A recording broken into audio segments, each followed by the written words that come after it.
Bismillahirrahmanirrahim. Assalamualaikum warahmatullahi wabarakatuh. Alhamdulillahirabbil alamin wassalatu wassalamu ala asyrafil anbiya'i wal mursalin wa ala alihi wa sahbihi ajmain. Allahumma salli ala sayyidina Muhammad wa ala ali sayyidina Muhammad wa ba'du. Alhamdulillah. Sekali lagi kita panjatkan rasa syukur pada Allah Subhanahu wa taala. Kita dibangunkan, diberikan kesempatan dan sama-sama dapat duduk di hadapan kaca TV menyaksikan Tanyalah Ustaz, biar tahu jangan keliru. Di hujung minggu meneruskan perbincangan kita untuk tafsir dan taranum surah Az-Zumar. Yang mana kalau semalam kita dah bincang dari ayat ke-37, 38 dan 39. Hari ini untuk 3 ayat yang seterusnya, rentetan sambungan daripada perbincangan yang semalam, iaitu pada ayat ke-40, 41 dan 42. Kita akan bawakan kepada penonton pada hari ini. Baik, terima kasih saya ucapkan kepada anda semua yang bersama dengan kita untuk mengikuti perbincangan. Dan saya maklumkan kepada penonton-penonton mungkin nak membawa juga mazhab Al-Quran bersama di hadapan tuan-tuan untuk kita sama-sama melihat dan mentadabur.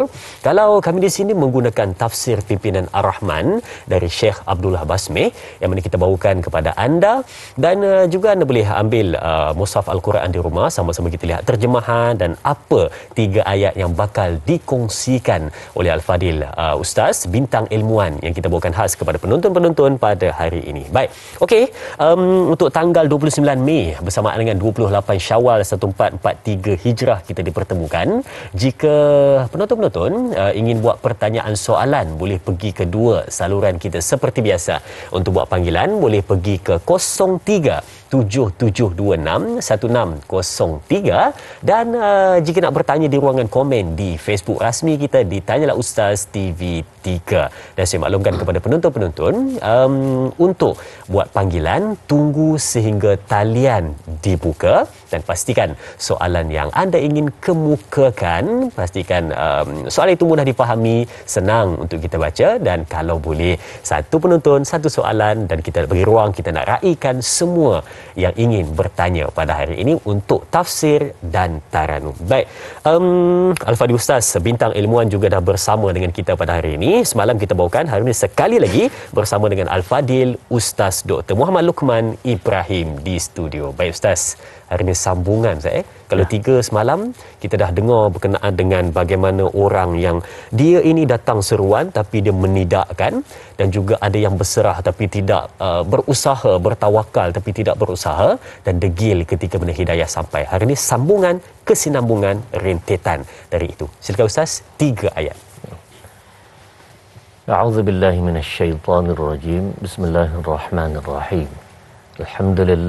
Alhamdulillahilladzi arsala rasulahu bil huda wa dinil haqq liyudhhirahu 'alad dini kullih wa kafaa billahi shahida. Wassalatu wassalamu ala Rasulillah wa ala alihi wa ashabihi wa mawalah.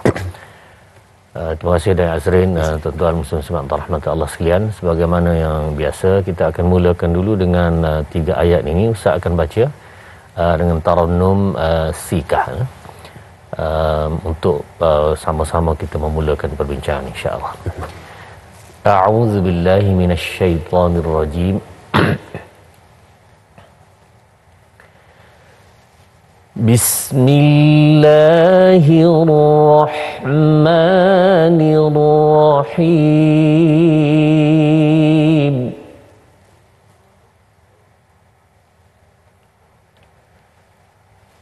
Man ya'tihi 'adzabun yukhzihi wa yahillu 'alaihi 'adzabun muqim.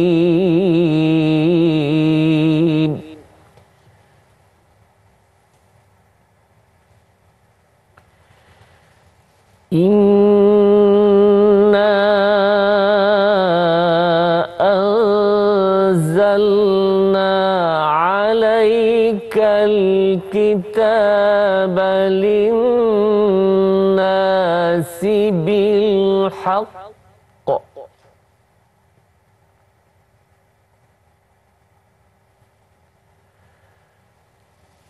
فمن اهتدى فلنفسه ومن ضل فإنما يضل عليها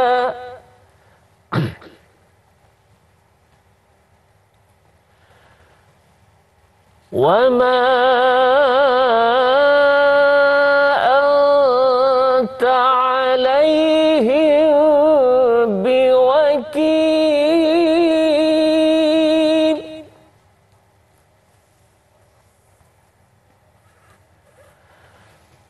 الله يتوفى الأنفس حين موتها والتي لم تمت في منامها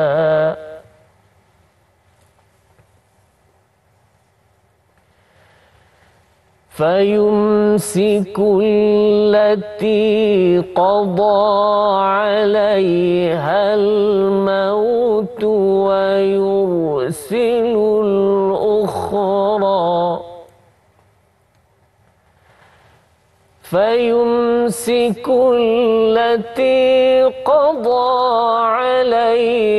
الموت ويرسل الأخرى إلى أجل مسمى إن في ذلك لآيات لقوم يتفكرون صدق الله العظيم. Baik sidang penonton, ayuh sama-sama kita lihat terjemahannya pula. Pada ayat ke-40, siapakah yang akan didatangi azab yang menghinakannya serta akan ditimpakan kepadanya azab seksa yang berkekalan?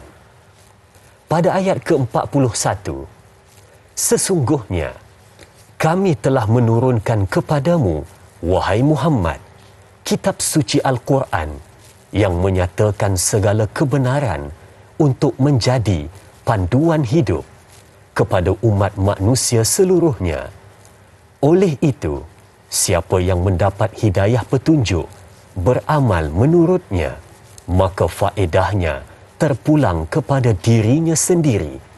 Dan siapa yang sesat tidak berpandukan kepadanya, maka bahaya kesesatannya itu tertimpa ke atas dirinya sendiri.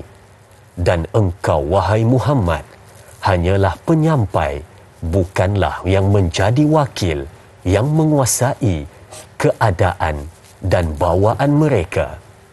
Pada ayat ke-42, Allah yang menguasai segalanya, Ia mengambil dan memisahkan satu-satu jiwa dari badannya, jiwa orang yang sampai ajalnya semasa matinya dan jiwa orang yang tidak mati dalam masa tidurnya.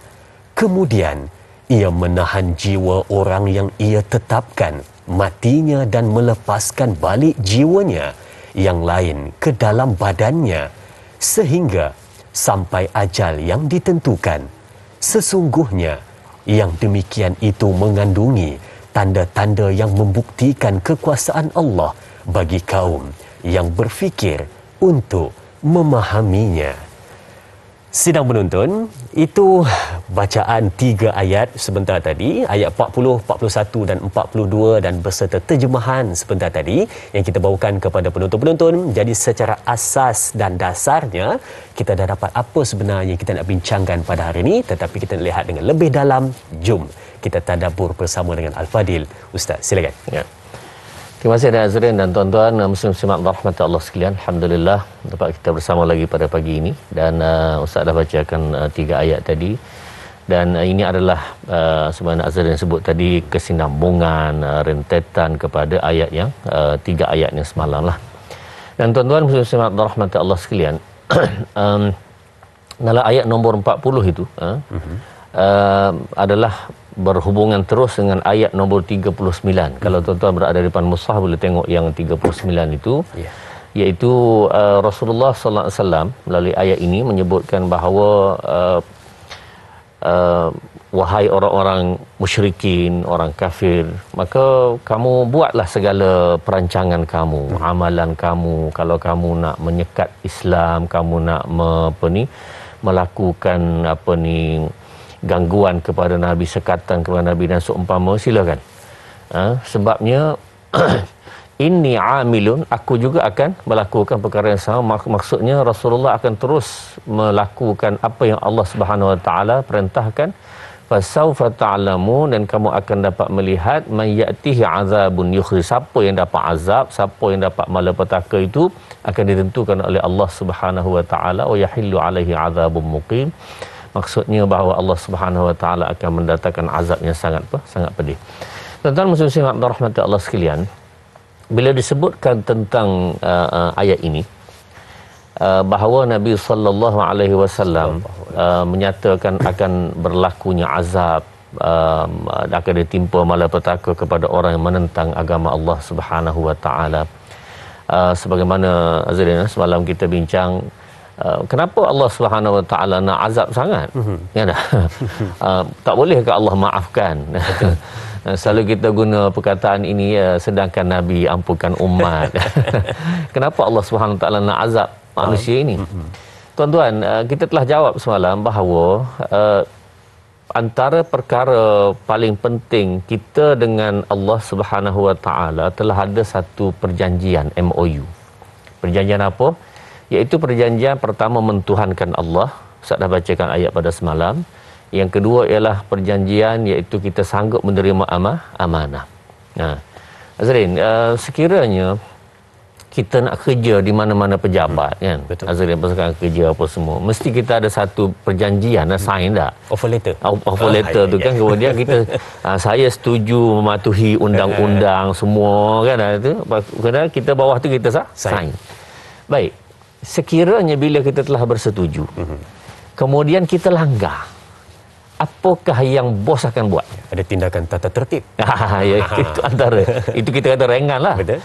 Sama lah juga tuan-tuan, kita dengan Allah Subhanahu Wa Taala sudah ada perjanjian, dan perjanjian itu dah maktub dalam Al-Quran. Bahkan kalaulah kita nak kata kita lupa, Allah Subhanahu Wa Taala sebut dalam Al-Quran, a'udzubillahi minasyaitanir rajim, أن تقولوا يوم القيامة إنا كنا عن هذا غافلين. Supaya kamu tidak bagi alasan di akhirat, ya Allah kami lupalah. Ada ke perjanjian? Supaya jangan kata gitu, aku tulis dalam Quran ni. Maksudnya sudah termaktub. Tak boleh nak tipu dah. Betul. Jadi Quran ni ya ke tak? Ya ke tak tu makna tercabut iman tu. Makna kita tak boleh kata ya ke tak, kerana inilah kita punya dustur ataupun asas perlembagaan yang kita yakin ini adalah satu kebenaran daripada Allah Subhanahu Wa Taala. Maknanya tuan-tuan, kalau seorang yang masuk pejabat, dia datang lewat pejabat, kemudian dia balik awal, kemudian barang-barang pejabat dia pecahkan, kemudian dia buat segala undang-undang dia langgar. Lepas tu dia jumpa bos dia kata, bos, minta maaf lah, takkan tak boleh maaf. Tuan-tuan, kalau orang ni buat begitu, bos akan rasa apa tuan-tuan? Dia ni nak main-main ke apa kan? Nak memperliaku ke apa ni? Dia dah buat segala kesalahan yang sebelum ini dia berjanji untuk patuh. Tiba-tiba dia langgar semua sekali, akhirnya dia minta maaf. Sebenarnya minta maaf tu okey, tetapi tuan-tuan, mempermainkan maaf satu masalah besar. Maaf buat balik. Ya, maaf buat balik. Taubat. Taubat tu tak apa sebenarnya, tapi taubat dan mengulangi itu satu masalah. Jadi kita nak bagaimana kita dapat tuan-tuan, kalau kita memohon ampun, memohon maaf kepada Allah Subhanahu Wa Taala dalam keadaan kita bertaubat dengan taubat nasuha, yang kita taubat itu kita tidak akan ulang lagi. Jadi tuan-tuan, dalam hal ini yang tak bolehnya tuan-tuan, bertaubat itu bagus. Yang tak bolehnya ialah kita buatlah dosa dulu. Nah, kita buatlah segala kesalahan dulu. Nanti tua kita taubatlah. Yang ini satu dosa yang lain, tuan-tuan. Kerana merasa enteng, merasa mudahnya, merasa senangnya, itu tak boleh, tuan-tuan. Itu seolah-olah merendah-rendahkan pengampunan Allah Subhanahu wa taala. Betul, wa rahmati wasi'at kulli syai', rahmat aku meliputi semua perkara, tetapi dia tidak digunakan untuk dipermudah-mudahkan, dipermain-mainkan, tidak. Rahmat Allah ini sangat luas, sangat besar, yang kita mengharapkan sangat kepada rahmat ini sehingga masuk syurga pun ialah dengan illa bi rahmati, dengan rahmat Allah Subhanahu wa taala. Ustaz, saya ada satu selingan lah. Dia macam tiba-tiba dia datang rasa nak tanya. Sebab saya tengok dalam ayat 40 ni kan, ada dua kali disebutkan nak menekankan kat situ tentang azab tu. Yang pertama adalah azab yang menghinakan, dan yang kedua adalah azab seksa yang berkekalan. Okey. Saya buat satu contoh. Ada manusia ni di atas dunia, bila mana dia dengar satu-satu perkataan laras bahasa untuk duniawi lah, dia dengar dia rasa macam, ush, ini dahsyat ni. Ui, ini hebat ni. Kan? Tapi itu laras bahasa dalam duniawi. Tapi bila mana dalam laras bahasa yang digunakan dalam Al-Quran, dia tak takut, Ustaz. Dia baca rasa macam menghinakan, okey, berkekalan, okey, dia tak ada rasa takut. Jadi ada orang yang bila baca dia rasa macam tersentak betul, ada orang yang baca dia rasa macam biasa je. Jadi soalan dia, saya nak tanya yang rasa biasa tu, kenapa dia tak ada rasa tersentak bila mana dengar perkataan tersebut? Silakan, Ustaz. Baik, terima kasih Azrin. Tuan-tuan muslim-muslimat rahmat Allah sekalian, ini persoalan yang sangat baik. Kenapa kalau benda-benda dunia kalau bercakap macam ni, kita rasa macam terkesan sangat, tak? Kenapa bila disebutkan tentang perkara akhirat yang disebut oleh Allah Subhanahu Wa Taala rasa okey sahaja? Tuan-tuan, antara lain ialah kita tentang kehidupan akhirat ini, kita hanya menerima daripada Allah dan Rasul. Tidak ada bukti lain daripada orang lain, tidak ada.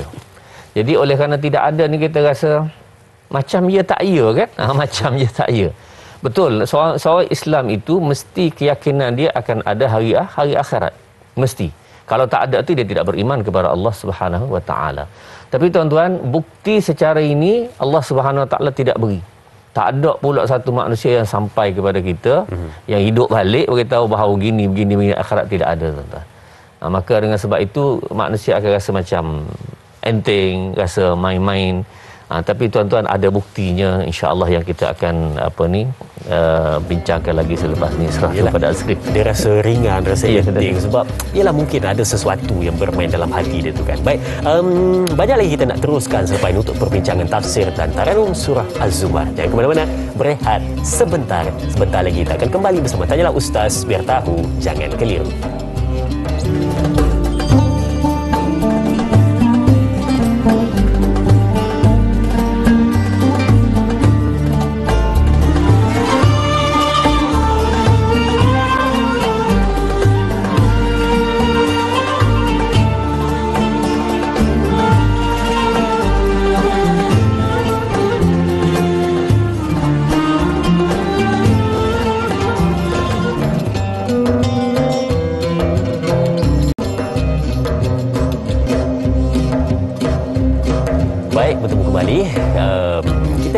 Kembali duduk di meja perbincangan untuk kita meneruskan apa yang kita bawakan sebentar tadi berkenaan dengan ayat yang ke-40. Siapakah yang akan didatangi azab yang menghinakan serta akan ditimpakan kepadanya azab seksa yang berkekalan. Ini satu tamparan hebat pada kita.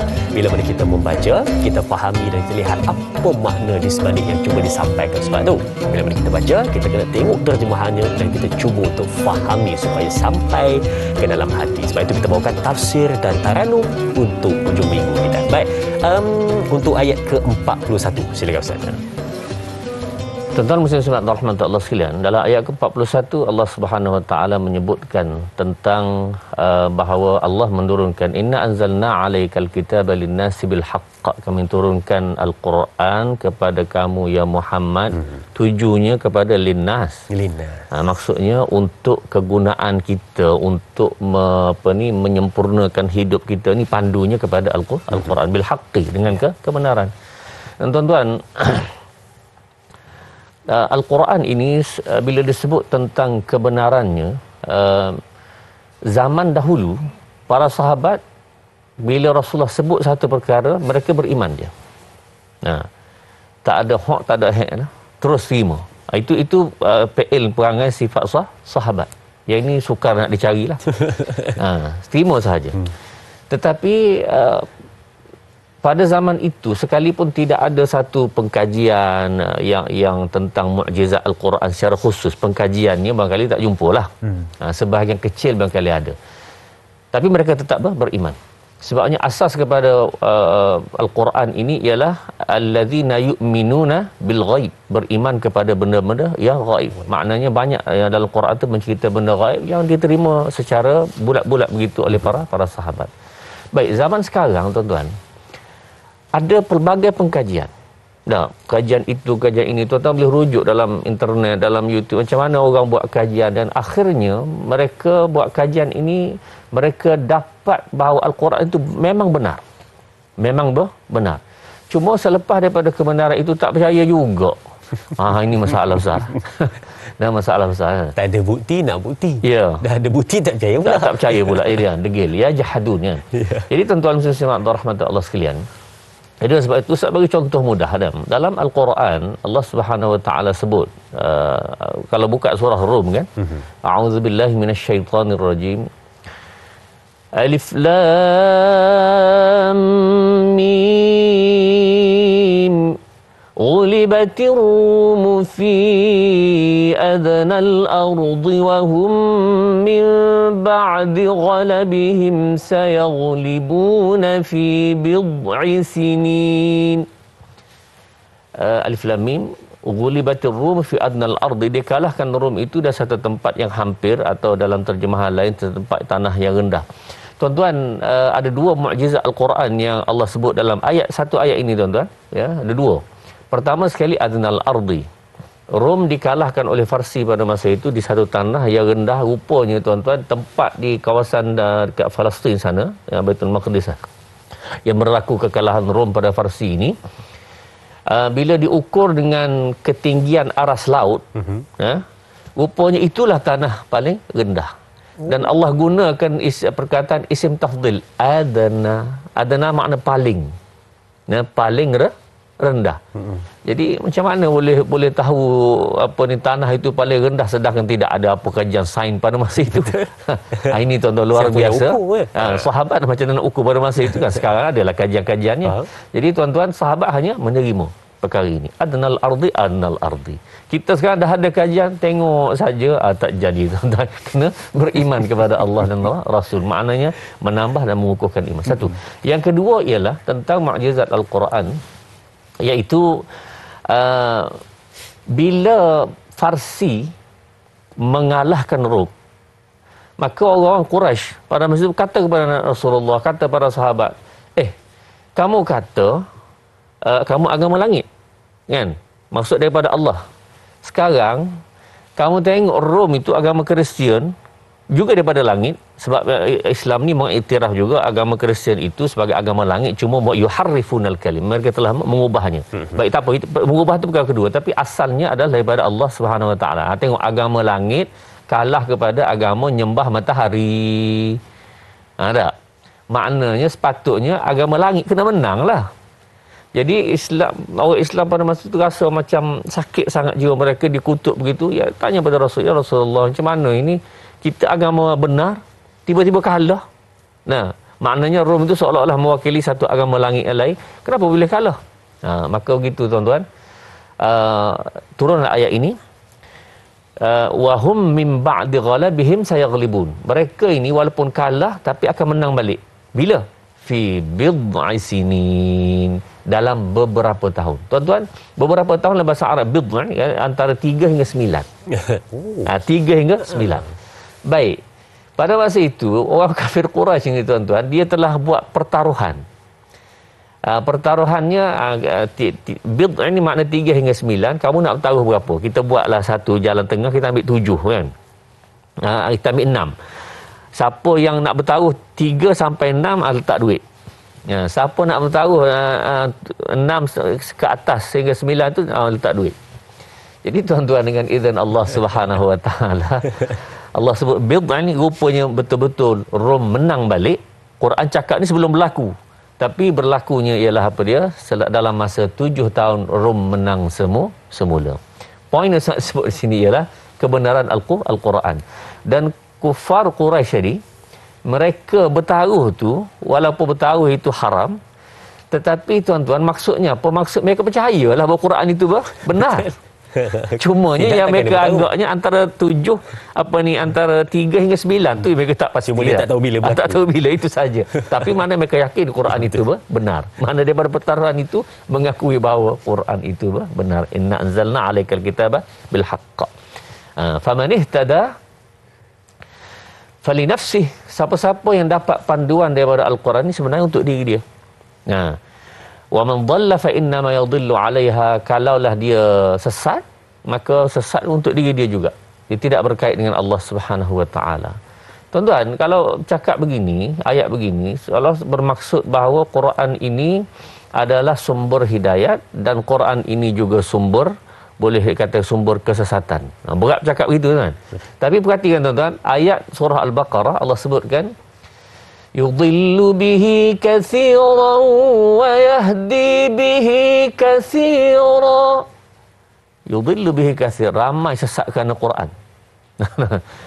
Wa yahdi bihi katsiran, dan ramai pula dapat hidayah kerana Quran.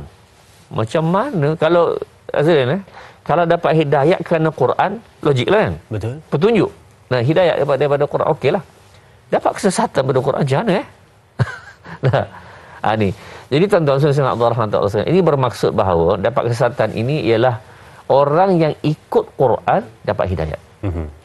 Orang tolak Quran dapat kesesatan. Itu maksudnya. Sebab itunya ada 2 Abu di zaman Nabi sallallahu alaihi wasallam. Abu Bakar itu dapat hidayah. Abu lain pula, Abu Jahal, Abu Lahab, Abu segala itu, maka yang tu dapat kesesatan. Kenapa? Kerana tolak Al-Quran. Tapi saya suka bila mana Ustaz bagi 2 contoh tadi, yang kesesatan dan juga dapat hidayah itu adalah bila mana berpegang. Tapi ada sebabnya kenapa. Jadi mungkin kita boleh kongsikan selepas kita berehat ni Ustaz. Baik, sedang penonton, ayo kita berehat seketika. Kembali selepas ini bersama Tanyalah Ustaz, biar tahu jangan keliru.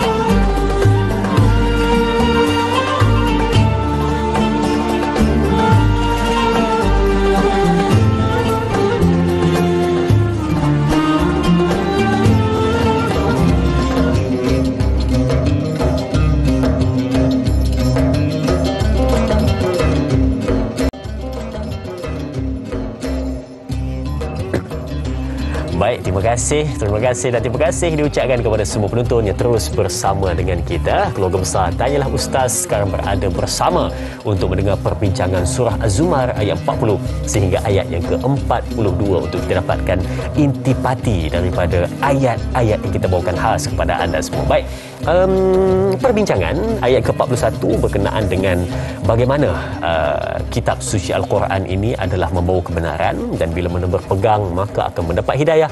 Tetapi ada juga mereka yang dia ni berpegang pada Al-Quran tapi boleh jadi pergi kepada jurang yang mungkin hampir kepada sesat dalam hidupnya. Mungkin ada sebab di sebaliknya. Mungkin Ustaz, saya sebelum kita go through ataupun pergi terus lagi dalam perbincangan kita, saya nak masukkan satu soalan. Ada orang yang memang dia ni berpegang sungguh-sungguh dengan Al-Quran. Dia pegang betul-betul. Memang dia ambil A to Z, memang dia pegang sungguh-sungguh. Tapi hadis dia tak pegang.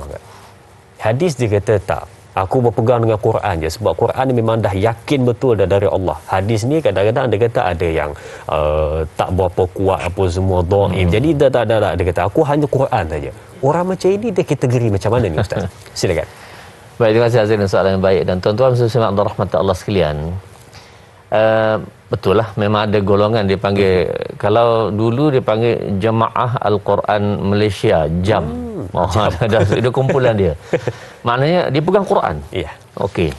Jadi mudah aja kalau nak pegang Quran ini, sebenarnya pegang Quran tu betul dah. Ya. Separuh lah. Tanya dia, macam mana awak sembahyang?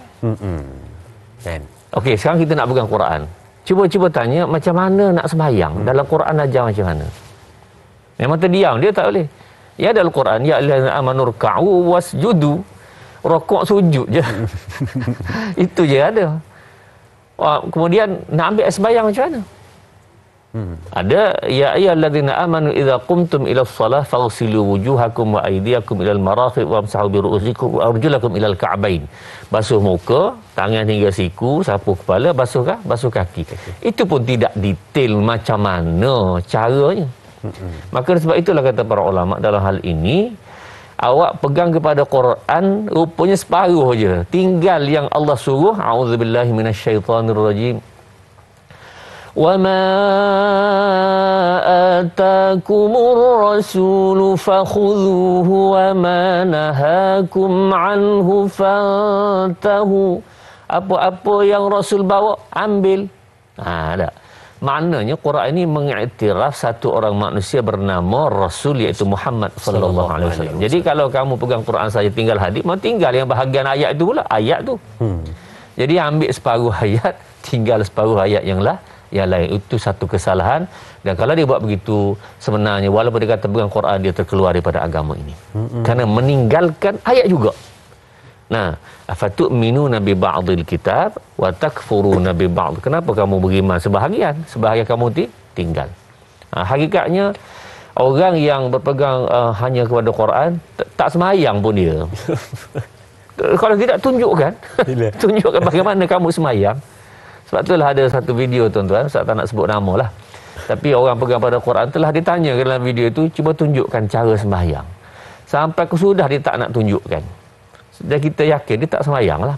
Sembahyang macam mana? Tak ada cara sembahyang. Dia tak jumpa lah. Tak jumpa.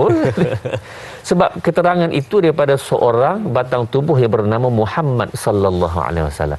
Gini cara sembahyang, gini cara apa ni? Sembahyang sunatnya baca Quran, dia itu diterangkan oleh Nabi sallallahu alaihi wasallam. Jadi meninggalkan Muhammad ataupun sunnah ataupun hadis, maka dengan sebab itu dia meninggalkan Al-Quran sebenarnya. Betul kan, sebab dah terang-terang dibagi tahu kan, ditinggalkan kepada kamu dua.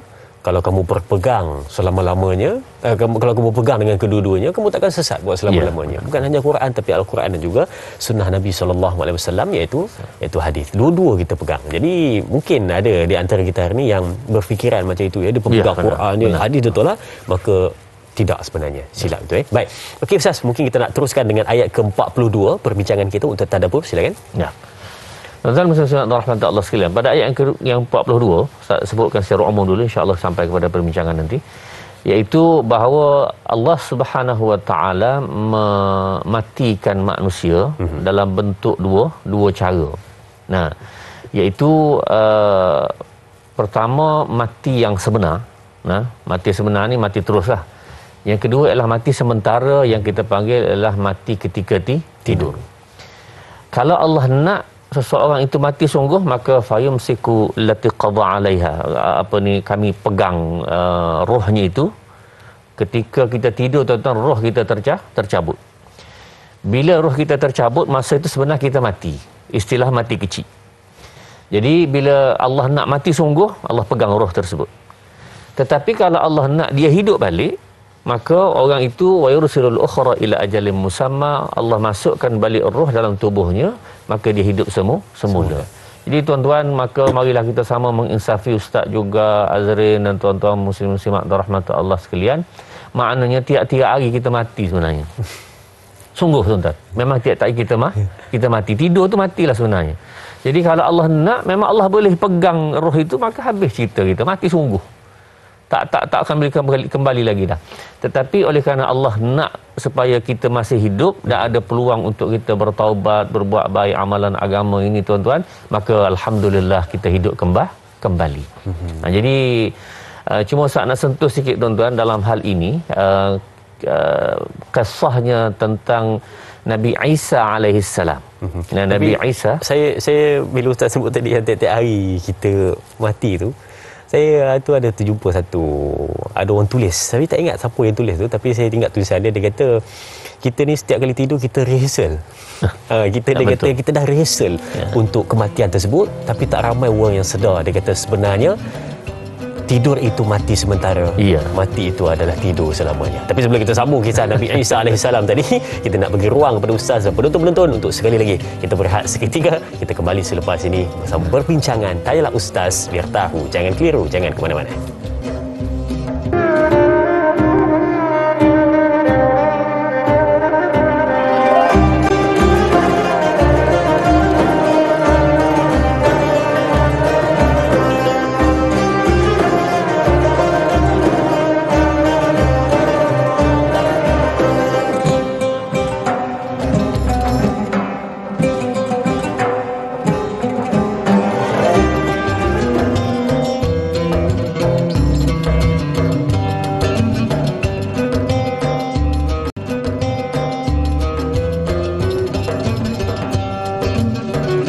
Disebutkan kepada kita sebagai satu nasihat penting dalam kehidupan.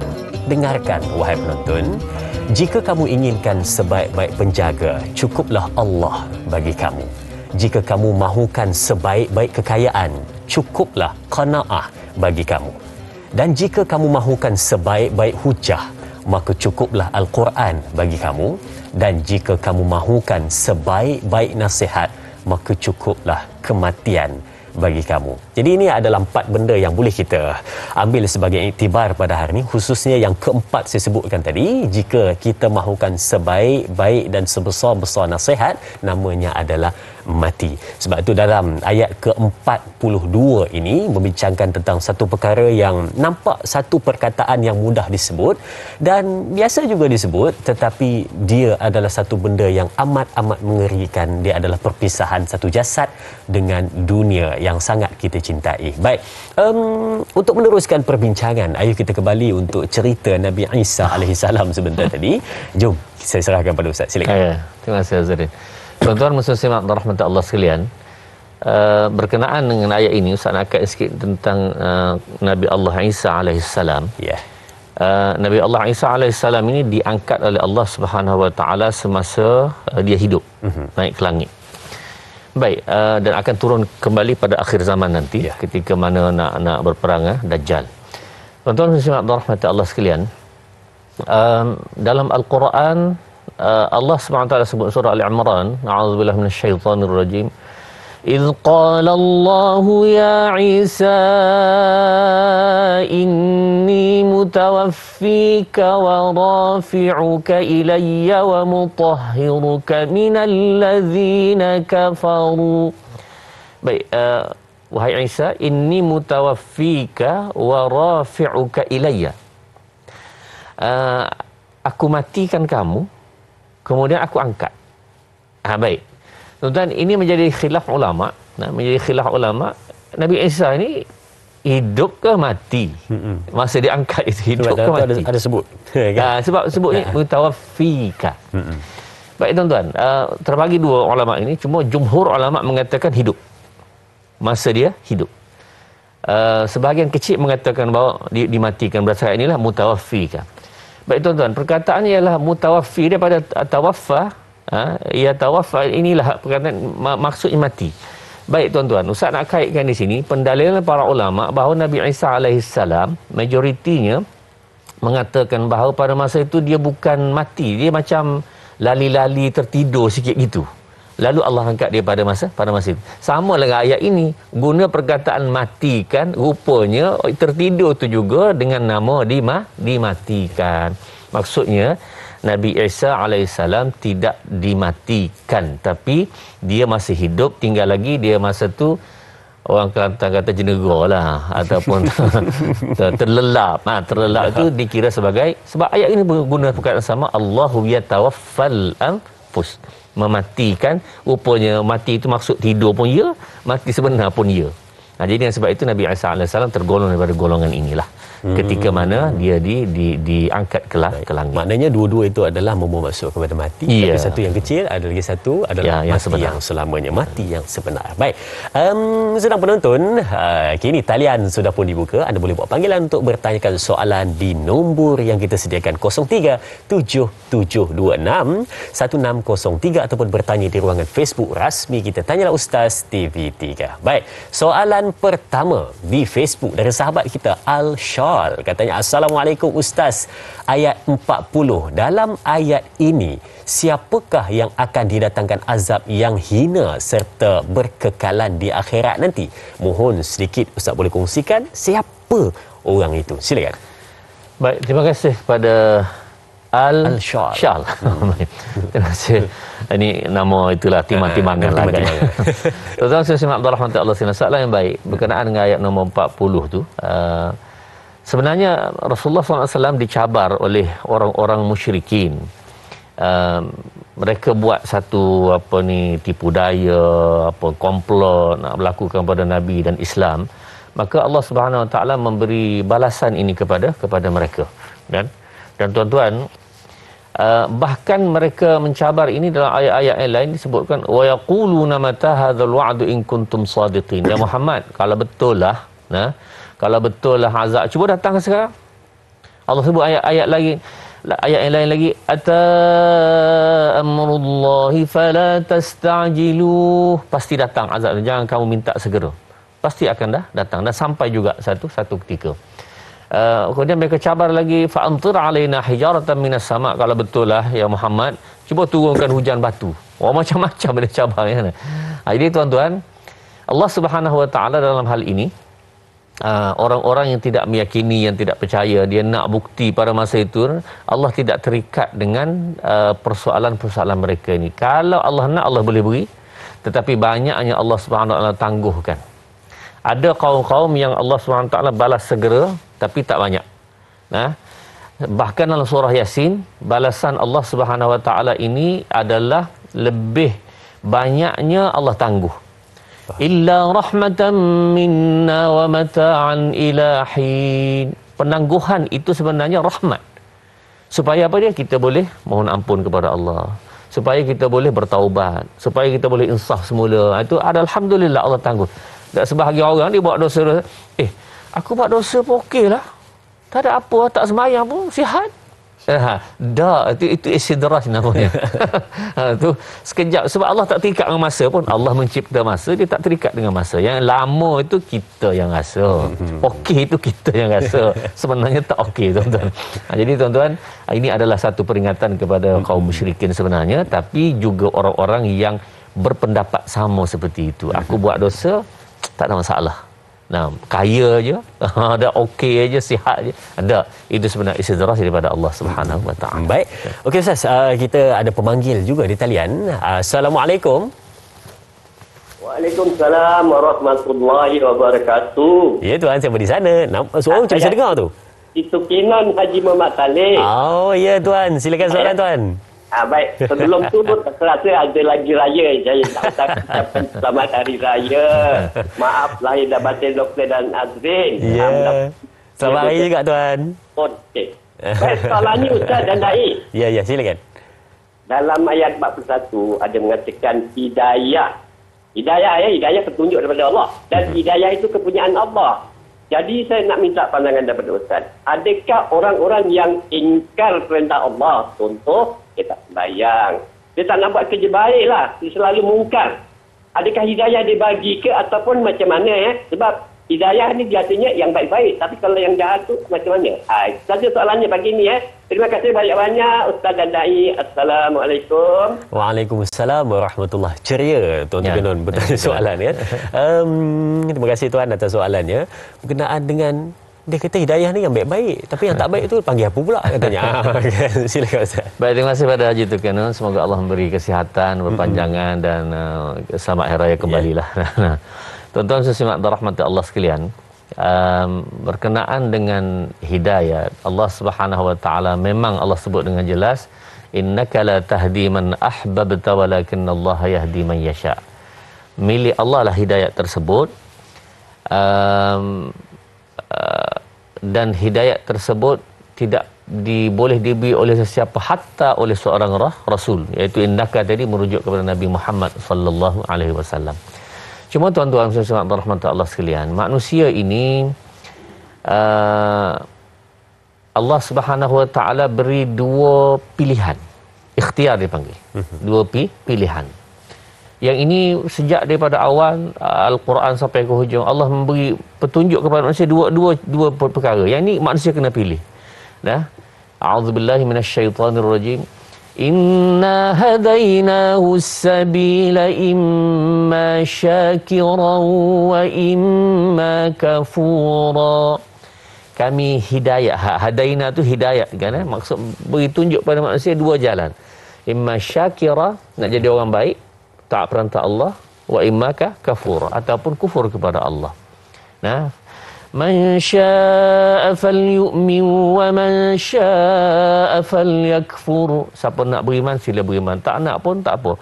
Wa hadainahun najdain. Kami beri dua jalan. Maknanya banyak ayat Quran yang menunjukkan demikian, tuan-tuan.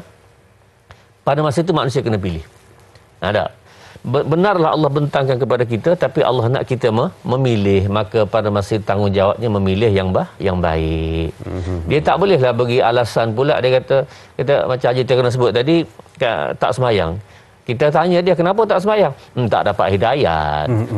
Tak boleh alasan begitu. Orang macam ni, tuan-tuan, kalau boleh bercakap dengan dia, tuan-tuan cuba minta dia, panggil dia, saya nak jawab kepada awak satu perkara. Pergi bawa kat masjid. Ke masjid tu pula mestilah ada cangkar besi tu yang tutup semua kita. Duduk sekejap, dia kata. Duduk, kita kunci. Kunci daripada pagi, tuan-tuan, sampai kita kata tengah hari lah. Dia dalam pukul 10-11 tu dia mula rasa perut dia pun rasa lapar. Apa awak nak buat sekarang ni? Ada, saya nak jawab. Duduk sekejap, dia kata. Kunci dia, tuan-tuan. Pukul 10, pukul 11 tu dia mula lapar tu, kita bawa makanan. Bawa nasi Arab, tuan-tuan. Nasi Arabnya aroma kita buka tu. Wah, yang begitu tuan-tuan. Kita pun, dia pun suka lah. Nak jamu nasi Arab rupanya. Tak. Sabar, kata. Kita buka, kita makan daripada dia. Mana saya punya? Tak ada lah. Kalaulah kamu ada, Allah nak bagi kamu makan, tentu kamu dapat makan. Jawab dia gitu. Nak jawab dia kata, tadi dia kata bahawa kalaulah saya semayang ni ada hidayat, tentu saya semayang. Kalau tak ada hidayat, saya tak semayang. Maka kalau Allah izinkan kamu makan, maka kamu akan makan. Tak boleh lah gitu. Dia baru dia tahu tak boleh. Jadi bila mana saya tengok pada jawapan tadi, maknanya kita faham dibentangkan pada kita ni dua, tapi tugas kita untuk memilih yang baik ataupun yang buruk itu terletak pada diri kita. Allah suruh begitu. Kan, baik. Okey. Kita dapat itu jawapannya, dan saya nak Ustaz minta untuk sikit jawapan dari soalan yang seterusnya ni. Ini dari Facebook dari sahabat kita. Dari Nur Dahlia Biru, dia kata, Ustaz, Assalamualaikum, ayat 40 juga. Bagaimanakah bentuk azab seksa yang menghinakan tu? Adakah kerana dosa yang tidak mahu bertaubat, seseorang itu akan kekal dengan dosanya sehingga hari kiamat? Mungkin secara ringkas dia, Ustaz, silakan. Terima kasih kepada Nur Dahlia Biru. Sebenarnya bila sebut tentang azab yang Allah Subhanahu Wa Taala nak berikan kepada manusia ini pelbagailah. Kalau dalam kisah Isra Mi'raj itu macam-macam kisah azabnya. Cuma tuan-tuan, Ustaz nak sebutkan di sini ialah neraka Allah Subhanahu Wa Taala jadikan bertingkat-tingkat. Yang bertingkat-tingkat. Syurga bertingkat-tingkat. Makin ke atas syurga dipanggil darajat. 1 darajat, 2 darajat, 3. Makin tinggi makin hebat. Neraka ni makin ke bawah makin teruk lah. Dia panggil darakat. Darakat ni 1, 2, 3, makin teruk. Dan paling teruk di situ adalah Allah sebut dalam Quran, innal munafiqina fid darkil asfali minan nar. Orang munafik itu berada pada darakat yang paling bawah tu. Paling teruk. Orang kafir atas pada dia. Masuk neraka juga, tapi atas pada dia. Dan paling rendah dari azab neraka ini ialah Allah Subhanahu Wa Taala, bapa saudara Nabi yang pakai selipar. Yang pakai selipar tu pula menggelegak otak itu, dia rasa paling teruk dah, rupanya paling ringan. Dia dalam azab neraka wal ayah wal azab. Semoga Allah jauhkan kita daripada azab. Kalau kita dengar lagi perbincangan tentang neraka tu, risau dengar. Ya, benar. Baik, itu soalan dari Facebook tadi dari sahabat kita tentang apa yang berlaku sebenarnya tentang siksaan tersebut. Dan kita juga ada soalan di talian dari pemanggil kita. Assalamualaikum. Waalaikumsalam. Ya, Puan, siapa di sana? Saya Norini Abdul Latif daripada Buntung, Ipoh, Perak. Dari Ipoh. Ya, silakan Puan Nurini, soalannya. Saya nak baca dan tak ada soalan. Boleh. Baca saya. Silakan Puan, silakan. Okay. Baik. A'udzubillahiminasyaitonirrajim. Bismillahirrahmanirrahim.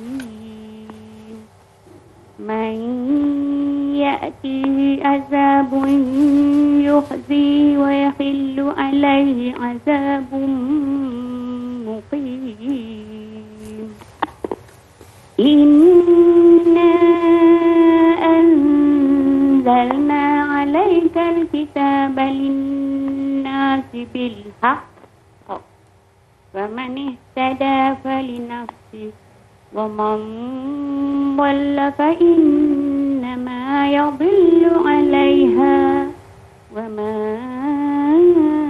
أنت عليهم بوكيل الله يتوفى الأنفس حين موتها والتي لم تمت في منامها فيمسك الذي قضى عليها الموت ويرسل الأخرى إلى أجل مسمى إن في ذلك لآيات لقوم يتفكرون. Doktor, saya nak baca tajwid yang akhir sekali tu. Macam mana? Nah, tajwid saya nak. Saya nak keluarkan tajwid ayat ni akhir liqaumin yatafakkarun tu. Ya, silakan. Li istifad dan kasah, qaw sifat lin, alif tawa, ya tawa yang mati berada di atas, min ifafiki, ya istifad dan kata, ta istifad dan kata, fa istifad dan kata, ka istifad kata, run ma'rif sukun dan roh tahfim. Waalaikumsalam warahmatullahi. Wah, subhanallah, alunan yang cukup baik dan juga ini istimewa siap ada bawa keluar tadi ya. Wah, ini kaji betul ni. Kan? Baik, terima kasih Puan Nurini atas bacaannya dan kita serah pada Ustaz untuk komen sedikit. Silakan. Terima kasih kepada Janur ini. Bacaan alhamdulillah saya rasa bacaan yang baik. Taranumnya nama Taranum Jiharkah. Cuma Taranum Jiharkah ni Ustaz nak minta yang itu dia punya laras bacaan itu betul dah. Tinggal lagi ialah tambah sikit kepada Taranum Jiharkah ni. Dia cara bunyi may ya'tihi 'adzabun yukhzihi wa yahillu 'alaihi 'adzabun muqim. Ustaz cuba tiru suara dia tadi lah. Cuma tak tambah sikit. Tapi tinggi tu Ya, tinggi dia punya dia panggil pitching ke apa lah. Tinggi tu. Inna anzalna 'alaikal kitaba lin-nasi bil haqq. Jadi Puan ini dengar balik latih yang ini. Inna, tapi kalau guna suara dia tadi, inna, jadi tinggi. Tinggal lagi itu cara dah. Kalau ada yang itu insya-Allah dia akan menambah kita punya kebaikan bacaan tadilah, lebih sedap dan lebih tapi overall memang okey bacaan Puan Hajar sebentar tadi. Baik, itu dah Puan Hajar sebentar tadi dan ada lagi kita nak kongsikan berkenaan dengan apa yang kita nak tadabbur daripada ayat ke-42, tapi kita akan bawa untuk perbincangan seterusnya. Sedang penonton Keluarga Besar Tanyalah Ustaz, kita berakhir di sini dahulu di TV3 sambungan 30 minit di TV9. Teruskan menonton Tanyalah Ustaz, biar tahu jangan keliru.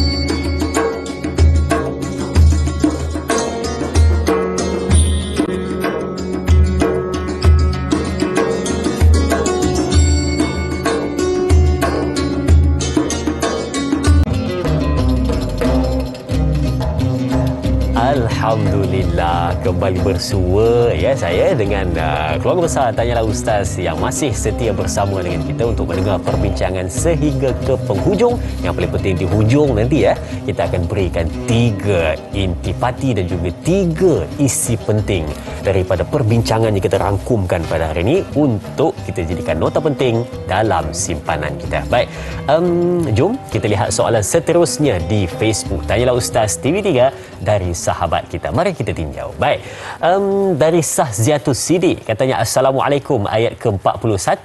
Apakah di sini Allah Subhanahu Wa Taala menegaskan baginda tidaklah akan bertanggungjawab ke atas akidah dan amalan umatnya, kerana tugasnya hanyalah untuk menyampaikan ajaran tauhid seluas-luasnya kepada umat manusia, dan terpulanglah kepada manusia itu untuk membuat pilihan. Terima kasih kepada sahabat kita Sahziatul Siddiq atas soalan yang ditanyakan. Silakan Ustaz.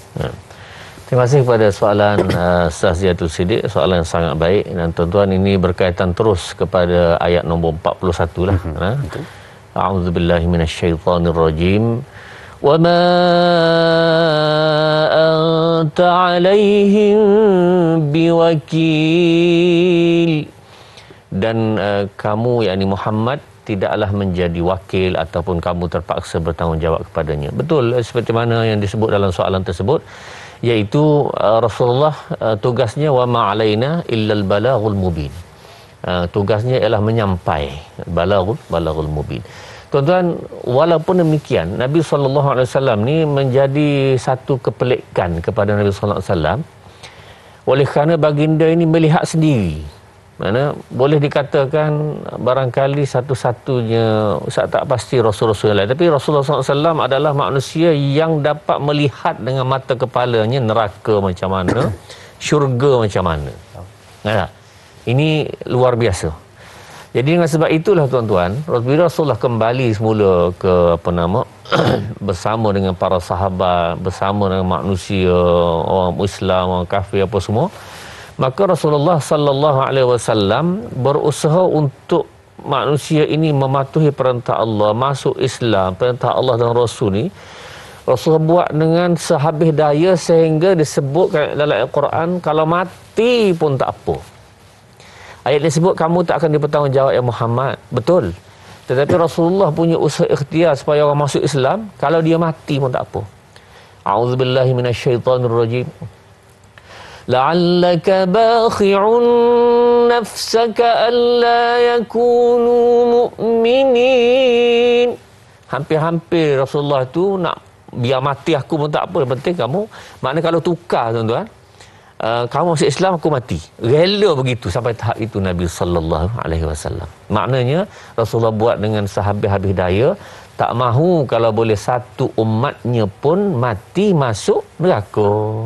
Tuan-tuan, kita ambil ini, kita punya semangat ini, semangat Nabi sallallahu alaihi wasallam ni, seorang pun daripada umat Muhammad ini kita tak mahu supaya dia mati masuk neraka. Maknanya dia mesti memeluk Islam. Itu yang kita nak semangat ini tuan-tuan. Semangat tu ya. Ya. Allahu akbar.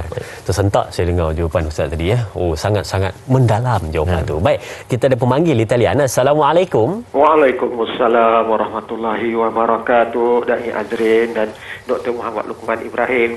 Saya Umar Abdul Majid dari Felda Cini Timur 3, Pekan Pahang. Assalamualaikum Doktor dan Dai. Waalaikumsalam warahmatullahi wabarakatuh. Tuan Omar. Ya, silakan soalan tuan. Ya, waalaikumsalam. Alhamdulillah. Alhamdulillah.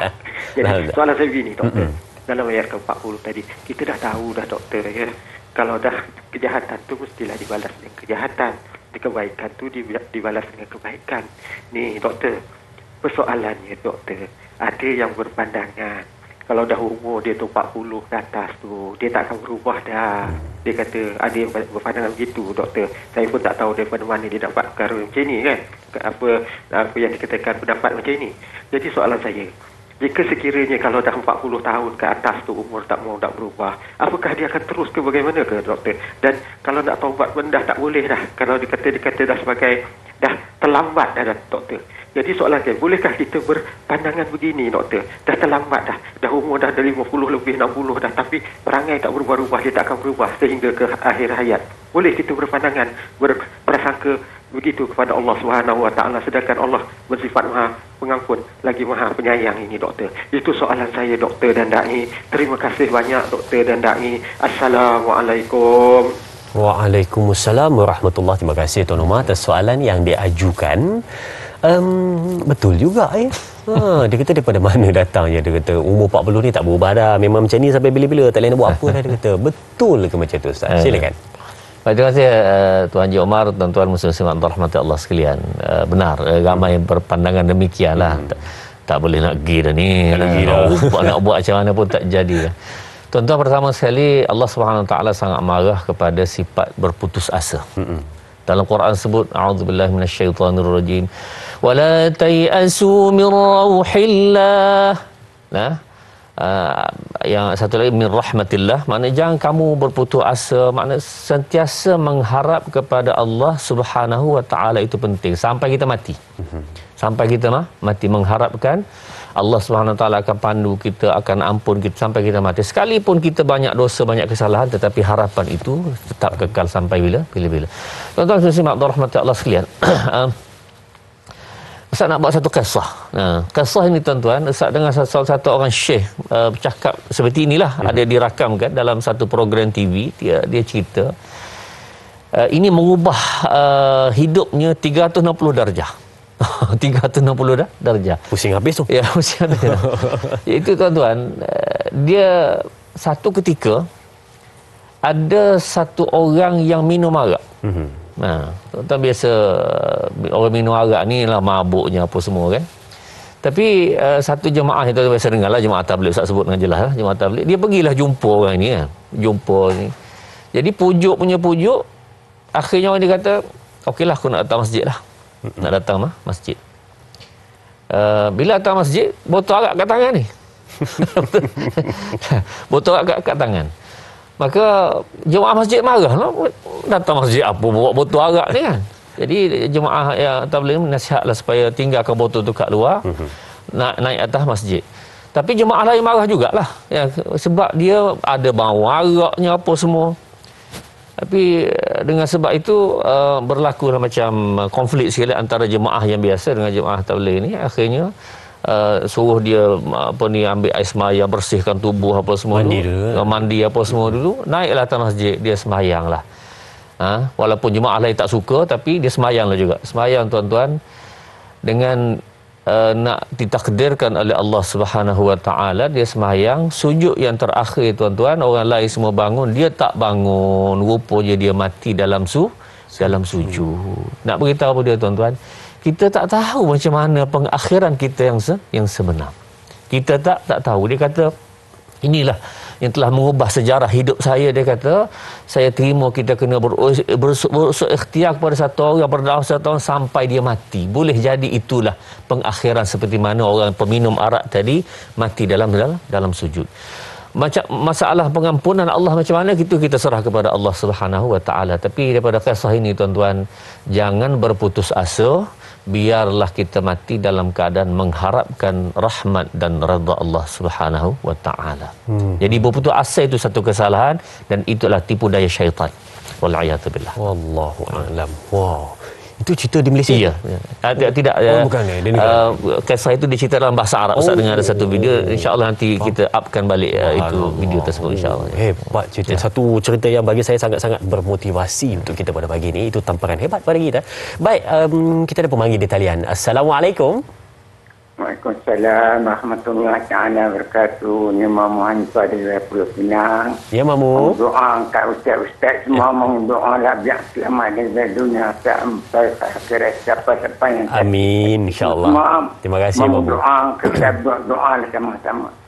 Baik, silakan soalan Mamu. Pada apa yang kita berjanji dalam perut ibu kita, dah kita janji dengan Tuhan. Tapi Mamu pun janji dengan Tuhan juga.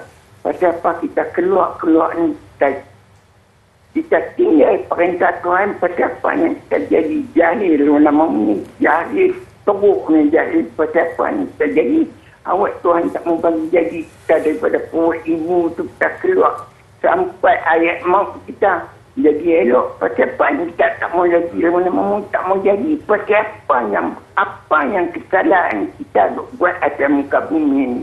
Tapi adakah Tuhan nak ampun dosa-dosa kita ni, dosa Mamu lah. Pasal Tuhan adakah nak ampun Mamu buat kesalahan semua ni. Dan Tuhan soalan Mamu, doa-doa lah kat Mamu, biarlah panjang umur, biarlah dapat rezeki halal. Doa beri Mamu tetapkan iman. Dan itulah soalan Mamu.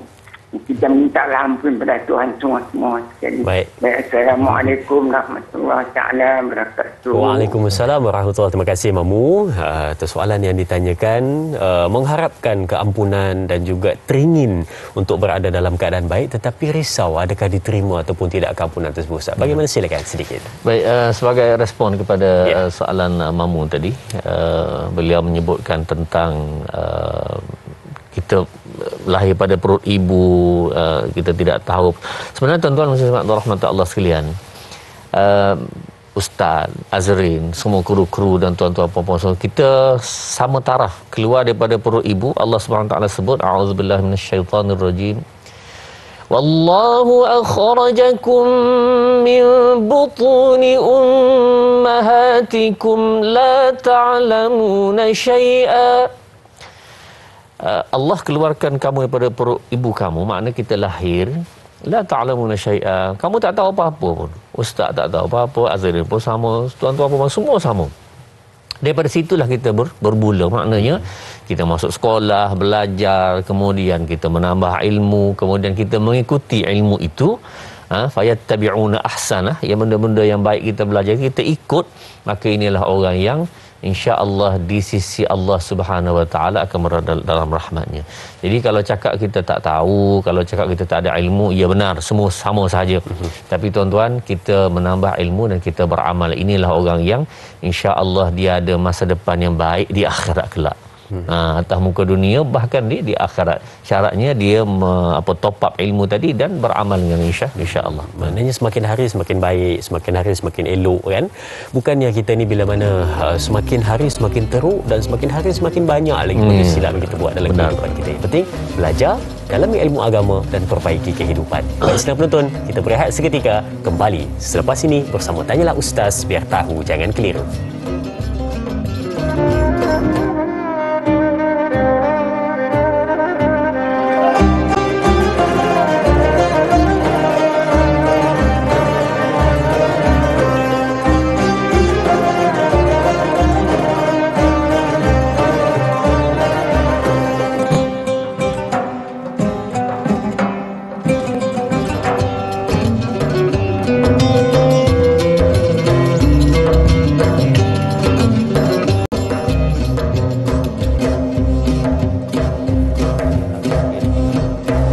Kita bertemu kembali untuk meneruskan perbincangan kita hari ini, ya. Sedar tak sedar, ya, cepat masa berlalu, tapi kita terus nak memberikan yang terbaik kepada penonton-penonton setia Tanyalah Ustaz, biar tahu jangan keliru. Baik, soalan seterusnya di Facebook dari sahabat kita, Ruby Abu Bakar Ruby. Ayo kita lihat soalannya.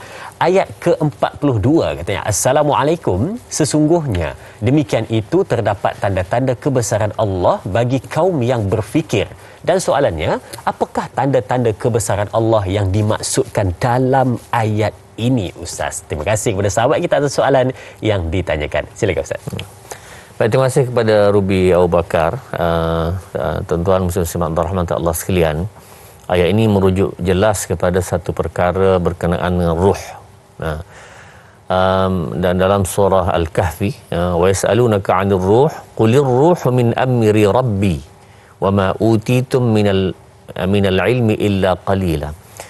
Berkenaan dengan ruh ini, iaitu Allah Subhanahu Wa Taala masukkan ruh dalam badan, Allah tarik keluar. Maknanya ruh kita ni, tuan-tuan, kalau tercabut daripada tubuh kita, confirm matilah. Tetapi dalam tidur itu Allah cabut dan Allah hantar balik. Dan perkara hantar ruh ini adalah satu perkara yang Allah beri ilmu sikit je kepada manusia. Ma utitum minal ilmi illa qalila. Bahkan Allah sebut qulir ruhu min amri rabbi, bahkan ruh itu adalah urusan Allah Subhanahu Wa Taala. Dalam hadis yang lain sebut junudun mujannadah, ruh ni macam satu tentera yang berkumpulan gitu, mana-mana dia boleh masuklah, kalau yang tak boleh dia akan berpecah, begitulah seterusnya. Jadi tuan-tuan, yang ini adalah perbahasan dalam hadis-hadis Nabi SAW pun tidaklah disebut dengan begitu panjang lebar. Walau macam mana pun Imam Ibn Qayyim rahimahullah ta'ala ada menulis kitab, nama kitabnya Ar-Ruh. Nama kitab tu Ruh. Baik, jadi perkara seperti ini nak menunjukkan kuasa Allah Subhanahu Wa Ta'ala boleh mengambil, mencabut dan memasukkan balik. Tetapi kalaulah dalam keadaan Allah Subhanahu taala ambil roh tersebut dan tak masuk balik, maka orang itu mati dengan dalam erti kata yang sebenar, iaitu mati masuk kubur lah. Kalau hidup balik itu adalah hidup yang di atas dasar ajalnya masih belum sampai. Hakikatnya roh tetap terkeluar. Inilah perkara-perkara yang perlu kita renung dan fikirkan. Semoga-moga Allah Subhanahu wa taala jadikan kita orang seperti ini. Amin. Amin. Baik. Itu kebesaran yang ada di dalam ayat yang disebutkan sebentar tadi berkenaan dengan mencabut nyawa, ya, mematikan seseorang itu adalah kekuasaan Allah Subhanahu wa taala yang Maha Kuasa. Baik. Daripada ayat ke-40, 41 dan 42 yang kita bincangkan pada hari ini, pastinya ada sesuatu yang kita dapat dan ada sesuatu yang membuatkan fikir kita sentiasa berada dalam keadaan mengenangkan nasib kita, bukan sekadar di dunia tetapi juga ketika mana bertemu dengan Allah Subhanahu wa taala. Baik, Al-Fadhil Ustaz mungkin boleh berikan kepada penonton-penonton 3 isi penting daripada perbincangan kita pada hari ini. Silakan Ustaz. Baik. Terima kasih Azrin dan tuan-tuan muslimat rahmat Allah sekalian. Yang pertama, perbincangan ayat kita yang ke-40 itu, kenapa Allah Subhanahu wa taala mengazab manusia? Kerana pada hakikatnya kita telah ada satu perjanjian dengan Allah, yang mana perjanjian ini kita telah setuju, dan setuju ini ada dalam Al-Quran. Jadi siapa-siapa yang langgar perjanjian, maka sepatutnya layaklah diazab. Siapa-siapa yang melakukan perjanjian dengan baik, maka sepatutnya mendapatlah kebaikan syurga, pahala dan seumpamanya. Baik. Itu yang pertama. Yang kedua ialah tuan-tuan muslimat rahmat Allah sekalian, Al-Quran ini sebagai kitab sumber hidayat. Siapa-siapa yang guna sumber ini untuk menuju kepada kebaikan, dia akan jadi imma syakira, menjadi seorang syakir, seorang yang baik. Kemudian kalau dia tidak ikut Al-Quran ini, maka dia akan jadi kafura wal'iyadzubillah. Dan yang ketiga tuan-tuan, roh manusia ini pada hakikatnya sudah tercabut daripada diri kita pada setiap malam, iaitu pada masa kita tidur. Jadi gunakanlah untuk kita sama-sama memohon ampun kepada Allah Subhanahu wa taala. Kot kalaulah Allah tak kembalikan roh itu, memang mati betul kita. Dan kita selalu dengar orang yang mati ketika tidur. Hakikatnya ialah mati tersebut Allah cabut roh dan Allah tidak hantarkan balik roh kepada tubuhnya, jadi dia mati.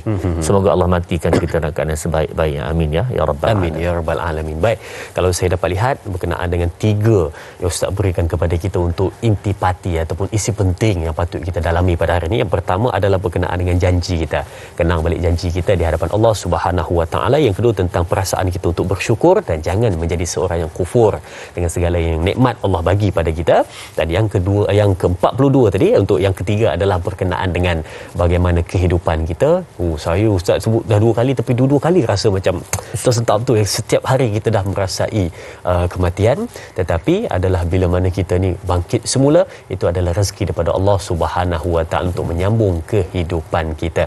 Dan mungkin ya, sebagai ujung-ujung ni lah, sebagai mungkin orang kata macam penutup soalan tu lah kan Ustaz kan, berkenaan dengan apa yang kita bawa pada hari ini dan juga kaitan di antara yang semalam dan juga yang hari ini atas kita bincangkan. Saya ada satu soalan saja untuk mengetuk hati penonton dan juga kami yang berada di sini. Bagaimana kalau ada satu orang yang dia membaca ayat berkenaan dengan azab, berkenaan dengan kehidupan yang kita bawakan hari ini, tetapi dia rasa macam aku ni hidup, aku buat sendiri semua benda ni, bila mana aku buat silap pun nanti aku betulkan balik. Bila mana kalaulah ada benda-benda musibah yang berlaku pun aku boleh hadapi. Jadi tak ada kena-mengena pun semua benda ni. Dia berfikiran begitu Ustaz. Mungkin ada sedikit nasihat kepada mereka. Silakan. Baik, terima kasih Azrin, tuan-tuan muslimat rahmat Allah sekalian. Semasa kita rasa boleh buat semua perkara, boleh angkat tangan, boleh berjalan, boleh cari makan, boleh bawa kereta, boleh semua sekali, okeylah tuan-tuan. Tapi benda senang saja, sekali kita accident, kemudian duduk kat hospital, tak boleh buat apa rupanya kita dah. Betul. Nak angkat tangan pun tak boleh. Kalau yang accident, dia akan rasa sendiri. Rupa sekelip mata je. Tak ada pun kita rasa kita boleh buat dengan sendiri. Betul. Sebelum kita berjumpa dengan Allah Subhanahu Wa Taala pada hakikat yang sebenar, atas muka dunia pun kalau sakit itu kena minta bantuan orang lain. Paling tidak nurse kalau sakit. Isteri kita, anak-anak kita. Jadi pada masa itu kita rasa sangat tidak berguna punya kita ni ya. Jadi makna sampai tahap itu kita rasa bila kita tidak ada satu kemampuan. Jadi hakikatnya tuan-tuan, semua kemampuan kita ada ini kita tetap kena kait dengan Allah Subhanahu Wa Taala. Dialah yang memberi, dialah yang menarik. Jadi tuan-tuan, Ustaz nak sebutkan sebagai doa akhir untuk kita, Allah mencabut nyawa, memberi nyawa apa semua ni kan. Sebelum tidur tuan-tuan, siapa-siapa baca doa ini, maka doa ini tuan-tuan boleh dengar balik. Ustaz baca sekali lalu saja. Iaitu doa siapa mati dia dalam keadaan tidur, baca doa ini maka mata alal fitrah, mati dalam keadaan fitrah suci, bersih dia insya-Allah daripada segala dosa. Allahumma inni aslamtu nafsi ilaika wa fawwadtu amri ilaika wa alja'tu dhahri ilaika raghbatan wa rahbatan ilaika la malja'a wa la manja minka illa ilaika amantu bi kitabika alladhi anzalta wa bi nabiyyika alladhi arsalta. Itu adalah Sahih Bukhari dan Muslim. Siapa mati dalam keadaan dia baca ini sebelum tidur, maka mata alal fitrah, mati dalam keadaan yang suci bersih insya-Allah. Ini tuan-tuan dengar balik dan rujuk balik ini, insya-Allah mudah-mudahan itu kebaikan kepada kita. Allah. Baik, itu dia tadi Ustazah berikan kepada kita satu motivasi hujung untuk dua-dua perbincangan kita. Baik, Ustaz tutup dengan doa ringkas silakan. A'udzubillahi minasyaitonirrajim. Bismillahirrahmanirrahim. Alhamdulillahi Rabbil Alamin. Wassalatu wassalamu ala ashrafil anbiya'i wal mursalin wa ala alihi wa sahbihi ajma'in. Allahumma arhamna bil Qur'an waj'alhu lana imaman wa nuran wa hudan wa rahmah. Allahumma dhakkirna minhu ma nussina wa'allimna minhu ma jahilna warzuqna tilawatahu ana al-layli wa atrafan nahar waj'alhu lana hujjatan ya rabbal alamin. وصلى الله على سيدنا محمد وعلى آله وصحبه وسلم والحمد لله رب العالمين. Amin, amin ya rabbal alamin. Terima kasih diucapkan kepada semua penonton dan terima kasih juga diucapkan kepada Al-Fadhil Ustaz untuk pencerahan dan perbincangan pada hari ini. Dan jangan lupa esok sidang penonton bersama dengan moderator kita Da'i Hadari dengan ahli panel bintang ilmuwan Ustaz Haryanto Reza Rukman dan juga topik perbincangan tentang akhlak iaitu pengacau rumah tangga. Teruskan menonton Tanyalah Ustaz biar tahu, jangan keliru. Kita tutup majlis kita pada hari ini dengan tasbih kafarah dan suratul As. Subhanakallahumma wa bihamdika asyhadu an la ilaha illa anta wa astaghfiruka wa atubu ilaik. Bismillahirrahmanirrahim. Wal asri innal insana lafi khusri illa alladhina amanu wa amilus solihat wa tawassaw bil haqq wa tawassaw bil sabr. Berjumpa lagi. Selamat berhujung minggu. Sekian. Assalamualaikum warahmatullahi wabarakatuh.